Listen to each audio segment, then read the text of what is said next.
Okay, next up, we have Niquelle. In church, the children learned.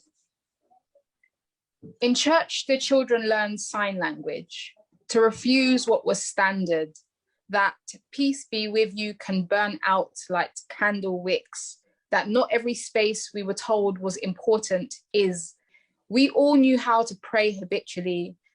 Sometimes those prayers were unanswered, but we lit those candles anyway and let the flames engulf our discomfort. The aisle to the altar webbed with smoke-filled utterances. Old women were swaying to mentally ingrained hymns of trauma.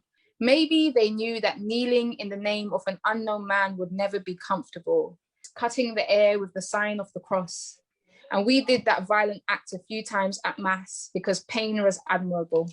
We learned to bow to gods we inherited, that inherited us, to beg, left palm on top of right, to lay arms across chest before death and ask for blessings, to appease those with savior complexes, be fed by strangers and be satisfied. No wonder children learn to stick out their tongues as medals, the congregation shaking hands on exit, agreeing to only sing lines of pre-rehearsed chorus. In church, we learned that our bodies speak before we do, and that forging sign language was a useful toolkit that the shushers made sure we knew. Thank you. Question.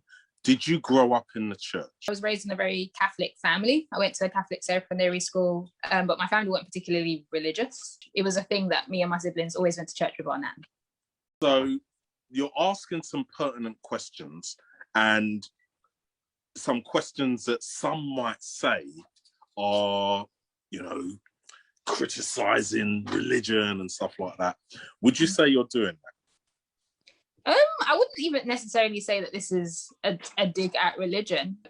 This poem came from an essay first. So I've been trying to actively revisit some of the things I've written in essay form and translate them. I believe language isn't just what's written and what's spoken. I think language very much exists in the gestures. And church, for me, was that first space where gestures was the way we all communicated. And sometimes when you're young, you don't hold reverence for the space and you find ways to make conversations. And I guess now as an adult, looking back at those moments, it made me realize how important being able to speak without speaking was. I think dance is a communicative language anyway, but sign, it's quite nice to have something that is gestural based and a specifically made form of communication. Because I think it's really interesting that, and I say this as an English teacher, I don't think the languages that we hierarchize are always the best modes of communication. There's a lot of space for slang and for these languages that we're told are not proper. By using gesture, there's a lot of crossover and ability to really communicate without having to conform to what is standard. It's falling into the bubble of the Art of Blaggery, which is a collection of movement poems. So, yeah. Peace and love, everybody.